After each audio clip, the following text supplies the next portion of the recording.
FORA.tv. The world is thinking. Peter, can you talk? I mean, a lot of the film is about ethnic conflicts. Yeah, you'll see tensions. you'll see in the film that there is, one of the underlying themes is conflict between the Hazaras, who are long discriminated against minority. The Hazaras are not only Shia, which means that they're a minority in Afghanistan, they're also very obviously Asiatic in their features, so they actually look different from the rest of the population. They've been discriminated against for centuries. In fact, they've benefited the most from the post-Taliban era. Thousands of them were killed by the Taliban. The only female governor in Afghanistan, interestingly, is a Hazara.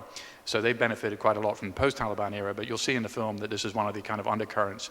You also see, I think one of the kind of strengths of the film, it shows pre-invasion, Soviet invasion Kabul, and you can see that women, the film doesn't sort of hit you over the head with this point, but if you just look at the way the women are dressed, they're obviously not wearing burqas. They may not be wearing miniskirts, but clearly there was a very different kind of social milieu where women were allowed more freedoms in the pre the Soviet invasion. And then finally you'll see life under the Taliban. There is I won't spoil the film with any plot points, but I think the portrayal of life under the Taliban is more or less true.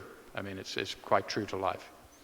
The movie has a short reference to the Taliban, but it was obviously a very dark period for the country. Peter mentioned images from the 70s, and you can see women obviously not dressed in burqas. I remember my own childhood. My mother was a teacher.